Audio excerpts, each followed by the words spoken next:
मैं इंजीनियर कौशल किशोर सिंह अपने channel engineer के सिंह एंड एसोसिएट की तरफ से आप सबके सामने प्रस्तुत हूँ।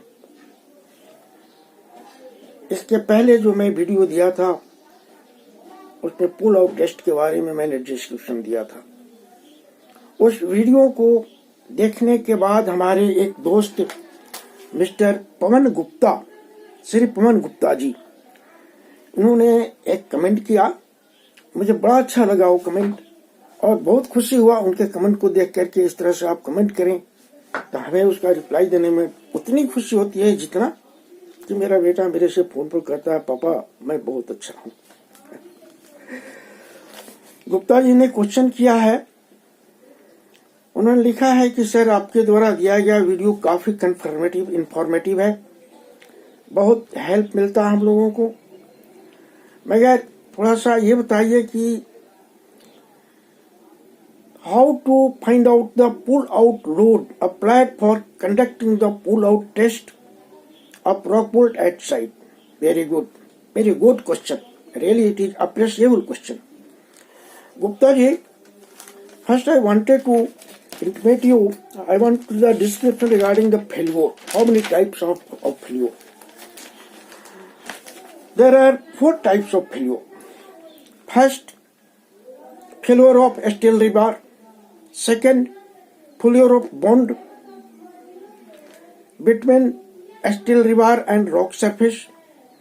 Third, failure of rock/concrete block. Fourth, failure of adhesive. So, in this regard, first I wanted to intimate what is the meaning of failure of steel. Steel rebar, after installation of rock bolt, जो steel rebar होता है, जब test conduct करते हैं तो उसमें pull out जब दिया जाता है, पुल आउट फोर्स जब देते हैं तो क्या होता है कि स्टील का बार जो है उसमें एलोंगेशन होता है। और वो कितना तक होगा, हम कितना उसमें देंगे लोड ताकि उसमें एलोंगेशन स्टार्ट हो, यानी उसमें खिंचाव पैदा हो, उसमें बढ़ने लगे, वो होता है स्टील का यील्ड स्ट्रेस। यील्ड स्ट्रेस जो होता है उतना तक हम देंगे ही देंगे। उतना जब देंगे तो उसके बाद उसमें एक्सटेंशन शुरू हो जाता है, एलोंगेशन शुरू हो जाता है। तो उसके बाद आप सोचिए, उसके बाद अब स्टील का अल्टीमेट स्ट्रेंथ क्या, अल्टीमेट टेंसाइल स्ट्रेंथ क्या होता है, उतना जाने के बाद जब अल्टीमेट टेंसाइल स्ट्रेंथ तक हमारा फोर्स पहुंचेगा तो क्या होगा, इसकी स्टील टूट जाएगा। I think I am right. अब ये रह गया कि ये टेंसाइल यील्ड स्ट्रेस और अल्टीमेट टेंसाइल स्ट्रेस स्टील का कहां से आपको मिलेगा। इसके लिए आईएसआई का कोड है, स्टील टेबल। आईएसआई का स्टील टेबल कोड एक बुक है, कोड है उसका दिया हुआ है, आप उसमें स्टील के हर चीज को दिया हुआ है, उसको आप देखिए। तो ये रहा कि अब दूसरा फेल्योर क्या चीज है कि बॉन्ड फेल्योर। बॉन्ड फेल्योर किसको कहते हैं, जब रॉक बोल्ट को हम इंस्टॉल कर देते हैं, after installation of bolt we are providing the supplying the adhesive between the surface of steel bar and rock surface. जैसे कि स्टील सीमेंट कैप्सूल देते हैं, रेजिन कैप्सूल देते हैं, या सीमेंट ग्राउट देते हैं, या एपॉक्सी सीमेंट देते हैं। तो वो ग्राउट होता क्या, जो बॉन्ड उसको जाके करता क्या है कि स्टील रिबार और रॉक सरफेस के बार बीच में एक बॉन्ड क्रिएट करता है, बॉन्ड सेट हो जाता है, बॉन्ड क्रिएट करता है, तो काफी स्ट्रॉन्ग होता है। अब उसको अगर हम कंक्रीट के यील्ड स्ट्रेस तक पुल आउट देते हैं, पुल आउट फोर्स देते हैं, और वो अगर रॉक बोल्ट बाहर आ जाता है तो वो कहेंगे बॉन्ड फेल्योर हो गया। तीसरा रहा आपको, तीसरा है फेल्योर ऑफ रॉक/कंक्रीट ब्लॉक। यहाँ पर मैं भी क्लियर कर दूं कि कंक्रीट ब्लॉक में भी रॉक बोल्ट दिया जाता है, उसको नीचे वाले पोर्शन को रिइंफोर्स करने के लिए या कंक्रीट ब्लॉक को रिइंफोर्स करने के लिए। तो ये बड़े बड़े स्ट्रक्चर जहां तैयार होते हैं, जैसे कि इंडस्ट्रियल स्ट्रक्चर में फाउंडेशन वगैरह के ब्रिज वगैरह में दिया जाता है, और उसी तरह से रॉक में हम लोग रॉक बोल्ट दे करके रॉक मास को हम लोग रिइंफोर्स करते हैं। तो वो फ्लोर ऑफ रॉक मास और कंक्रीट मास तीसरे टाइप का जो है, इसमें क्या होता है कि जब हम कंक्रीट का जो रिक्वायर्ड या रॉक का जो पुल आउट, 1 मिनट प्लीज,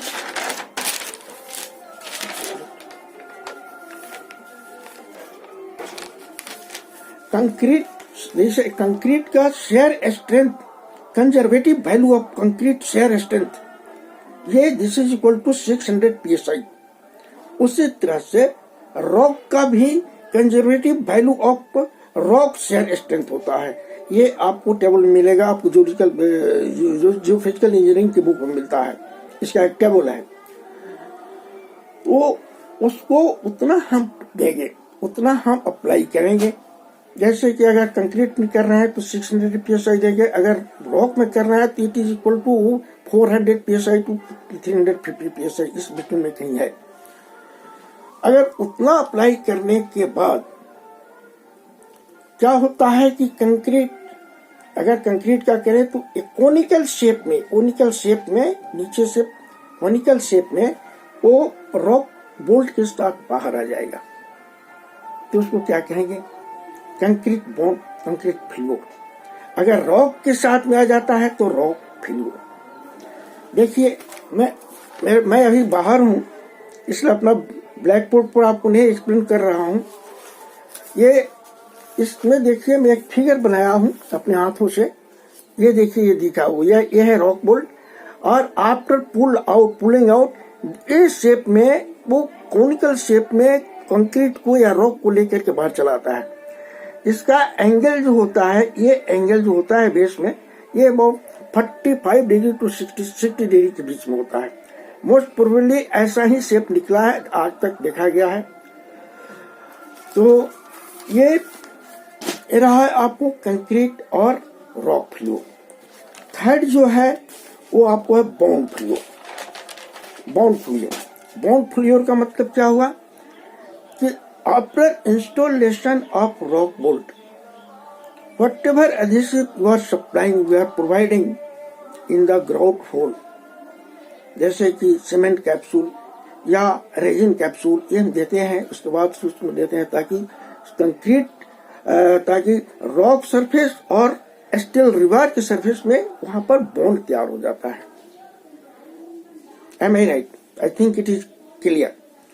तो वो बॉन्ड तैयार होता है, काफी स्ट्रॉन्ग बॉन्ड तैयार होता है। उसको यदि हम पुल आउट करते हैं और वहां पर रॉक बोल्ट अगर उस एडहेसिव से, उसमें एडहेसिव बहुत कम रहेगा, उसका एक परसेंटेज दिया हुआ है, उतने बाहर निकल आता है, तो क्या कहेंगे हम कि जो बॉन्ड बना है एडहेसिव सप्लाई करने के चलते, वो बॉन्ड फेल्योर हो गया। अब फोर्थ जो है एडहेसिव फेल्योर। एडहेसिव फेल्योर का मतलब कि जैसे हमने रॉक बोल्ट इंस्टॉल किया और उसमें हमने एडहेसिव डाला, सीमेंट ग्राउट डाला या सीमेंट कैप्सूल डाला, रेजिन कैप्सूल डाल के हमने एस्टेब्लिश कर दिया। एस्टेब्लिश करने के बाद at the time of the pull out test, जैसे ही हम पुल आउट करते हैं, वो थोड़ा सा ही लोड देने के बाद, मतलब कि 10% टू 20% के बीच में जब लोड रहता है, तो क्या होता है कि रॉक बोल्ट बाहर निकल जाता है। इसका मतलब क्या हुआ कि वो जो एडहेसिव दिया गया है आइदर सीमेंट ग्राउट के रूप में या सीमेंट कैप्सूल के रूप में या एपॉक्सी सीमेंट के रूप में या आपको रेजिन कैप्सूल के रूप में, वो जो एडहेसिव है वो सही नहीं है, वो फेल कर गया और इसलिए रॉक प्रूफ बाहर आ गया। इसमें आपको कोई डाउट हो तो प्लीज कमेंट में जरूर हमसे बात करेंगे या फोन करके आप हमसे बात कर सकते हैं, उसमें मैं रिप्लाई दूंगा आपको। ये रहा कि कितने टाइप का फेल्योर होता है। अब पुल आउट के समय हम पुल आउट कितना फोर्स लगेगा हमको अप्लाई करना है साइट में, इसके लिए हमें क्या करना है, इसके 2 स्टेज हैं। फर्स्ट एक फार्मूला है, जो फार्मूला मैं यहाँ पर दिखा रहा हूं, आप इसको देखिएगा। F equal to D into pi into L into 600 psi। F is equal to D into pi into L into 600 psi लिखा हुआ है। Where F is the pull out force, whatever will have to be calculated. L is the length of steel rebar and 600 psi is the conservative value of concrete shear strength। अगर हम वहां पर concrete में नहीं करके test हम rock में कर रहे हैं तो वहां पर हम क्या लेंगे, conservative value of rock shear strength ये लेकर के, और इस फार्मूला से जो हम कैलकुलेट करेंगे वो आएगा। अब ये चीज और ध्यान दीजिए कि diameter of hole, D is the diameter of hole in inch, L is the length of rebar in inch and PSI is a unit of pressure in FPS system. तो इस पर जो हम कैलकुलेट करेंगे और जो हमें रिजल्ट मिलेगा वो पाउंड में होगा, फुट पाउंड में होगा, पाउंड में होगा। अब उसको हम केजी पर सीएम स्क्वायर में कैलकुलेट कर सकते हैं। ये पाउंड पर स्क्वायर इंच में आएगा। हम देखेंगे कितना आ रहा है।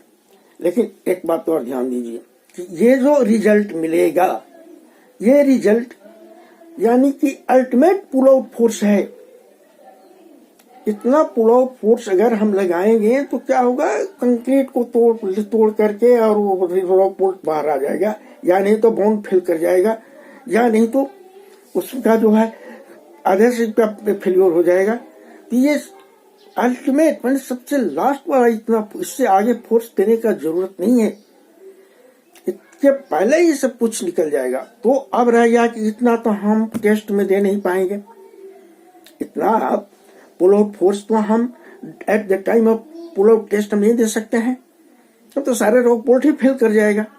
अब उसके लिए क्या होता है, अब उसके लिए सपोज कीजिए कि आप किसी टनल के 50 मीटर में रॉक बोल्ट का टेस्ट कर रहा है, तो 50 मीटर वाले पोर्शन में हर ब्लास्ट के समय जियोलॉजिकल प्लॉटिंग होता है, जियोलॉजिस्ट लोग करते हैं, जिसमें और रॉक का क्वालिटी यू वैल्यू देते हैं, RMR वैल्यू देते हैं, प्लेसम का स्टेटस देते हैं, ज्वाइंट का स्टेटस देते हैं, क्लासिफिकेशन ऑफ रॉक देते हैं, टाइप ऑफ रॉक देते हैं, जैसे माइकासिस्ट हुआ, मेटामोर्फिक हुआ या सैंडस्टोन हुआ, इस तरह के वो देते हैं।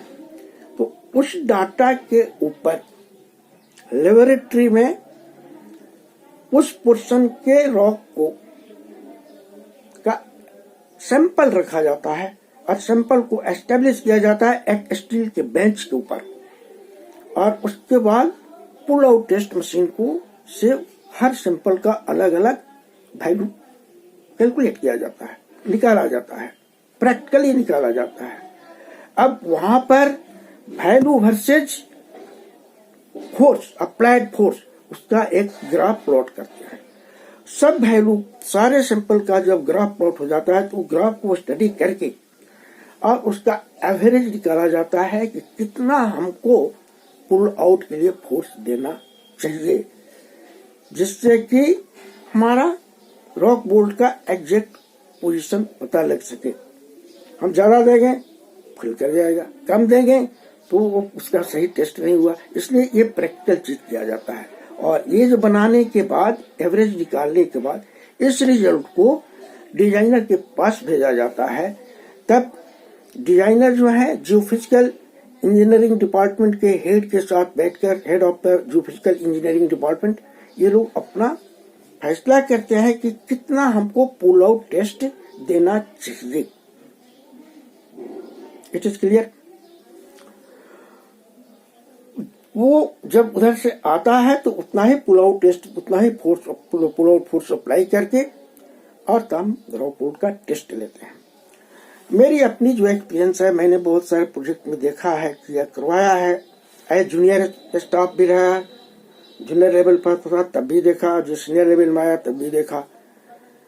सीनियर लेवल में आया तो इससे थोड़ा कंसल्टेशन हुआ, उन लोगों से डिस्कशन के बाद ये चीज पता लगा कि जो रिजल्ट आता है पुल आउट टेस्ट के लिए वो एवरेज 14 टन से लेकर 14 मेट्रिक टन से लेकर के और 16 to 17 मेट्रिक टन के बीच में ही रहता है, इससे ज्यादा नहीं होता है। मैंने जो एवरेज देखा है अपनी प्रैक्टिकल एक्सपीरियंस के बेस पर। तो ये रहा। इस बीच में आपको इस वीडियो के साथ में मैं एक फोटो उस बेंच का और उस मशीन का अटैच कर देता हूं ताकि आप लोगों को देख करके समझने में सुविधा होगा। अब मैं यहाँ पर ये क्लियरफाई कर दूं कि मैंने वीडियो को बनाया। गुप्ता जी, आपने जो क्वेश्चन किया है, अगर मैं कमेंट में जवाब देता तो रिप्लाई देता तो सिर्फ आप इससे बेनिफिशियल होते, लेकिन ये वीडियो बनाने का मेरा इच्छा इसलिए हुआ, मैंने ये फैसला किया कि जितने भी हमारे लोग, हमारे जो बिलवेड इंजीनियर्स हैं, जो हमारे फ्रेंड्स हैं, जो हमारे रेस्पेक्टेड लोग हैं, जो हमारे बिलवेड इंजीनियर्स हैं, उस सब के सब इसको देखें और देख के समझें। उनको कुछ और समझ नहीं आता है तो पूछे। मैं समझता हूं हमारे इस एक्सप्लेनेशन से, इस वीडियो को देखकर आप लोगों को संतुष्टि जरूर होगा। अगर नहीं होता है तो आप लोग पूछने में कोई कुछ सोचिएगा, जब भी चाहे हमारे पास फोन कर सकते हैं, बात कर सकते हैं। बहुत होता है तो कभी किसी, मेरे पास कंसल्टेंसी सर्विसेज है, वैल्यूअर का लाइसेंस है मेरे पास, मैं वैल्यूअर हूँ। तो कभी हो सकता है मैं भेजू हूँ तो आपको बोलूंगा कि भाई आप 1 घंटे बाद फोन कीजिए। उसके लिए क्षमा चाहता हूँ आप लोगों से, लेकिन आप कभी आप क्वेश्चन कीजिए, मैं ऑलवेज आप लोगों के लिए तैयार हूँ। मैं जब किसी इंजीनियर से बात करता हूँ तो मुझे लगता है कि मेरा वही दिन है जब हमारे इंजीनियर हमारे साथ रहते थे और मेरे बच्चे जैसा हमसे ट्रीट करते थे। बहुत अच्छा लगता है। मुझे याद है, इस बारे में वीडियो लंबा ना हो, मैं छोटा एक एग्जाम्पल दे रहा हूँ। चेन्नई IIT का एक स्टूडेंट था, इलेक्ट्रिकल इंजीनियर। उस समय मैं Teesta hydro electric project stage 3 के एडिट नंबर 4 का कंस्ट्रक्शन करवा रहा था। वो लड़का आया as a electrical engineer, joining दिया और रिपोर्ट किया। दूसरे दिन हमसे बोला, जाके हमारे रूम में जाके बोला, मैं बुलाया उसको, बड़े प्यार से बैठाया, चाय पिलाया, बोलो बेटे क्या बात है। बोला जी sir, I want to make myself a tunnel engineer. Electrical engineering is my qualification and it is my mother profession. But in addition to that, I want to make myself a tunnel engineer. Because in future, whenever I will be posted for construction of tunnel, I can handle the entire tunneling project very smoothly. कितनी अच्छी thinking थी उस लड़की की। मैं लगे बोला तो मुझे क्या करना होगा कि सर मैं आपके साथ काम करूंगा। वेरी गुड, चलो तुम हमारे साथ काम करो, हम तुमको शिफ्ट पे भी लगाएंगे, हमारे साथ रात में भी रात में हम जगते हैं, रात में भी बात करना होगा, दिन में भी बात करना होगा, साइट में रहूंगा, साइट में मिल जाएंगे। Very good. लड़का आया, टनल का काम, टनल में ड्यूटी करने लगा। इलेक्ट्रिकल का काम देखता था, उसके बाद टनलिंग का काम भी देखने लगा। और उसको एक शिफ्ट में मैं देता था, नाइट शिफ्ट में पूरे नाइट शिफ्ट संभालता था, कभी डे शिफ्ट में तो डे शिफ्ट संभालता था। आफ्टर 7 मंथ वो लड़का गया छुट्टी, तो आया नहीं दोबारा। मैंने उसको फोन किया, क्या बात है? He has told me, sir, I have been selected as for construction of a tunnel in Austria. and now I am going there. I have planned to go there. That time I became very happy. I feel very happiness, and with God bless, I told him, you must go there. Don't think, don't look backward. Go ahead and look ahead. आज भी लड़का बीच बीच में कभी phone करता है, बहुत सारे question पूछता है। तो ये सब आप जैसे लोग इंजीनियर, मैं रिटायर्ड हूँ, घर में बैठा हूँ, लेकिन कोई इंजीनियर मुझसे बात करता है तो मुझे बड़ी खुशी होती है। चलिए अभी वीडियो में यही समाप्त करता हूँ, और तब तक के लिए विदा दीजिए। दूसरी वीडियो में अब शॉर्टकट के बारे में स्टार्ट करूंगा, वो भी बहुत 3-4 दिन के अंदर मैं देने वाला हूँ। तब तक के लिए विदा दीजिए। नमस्कार।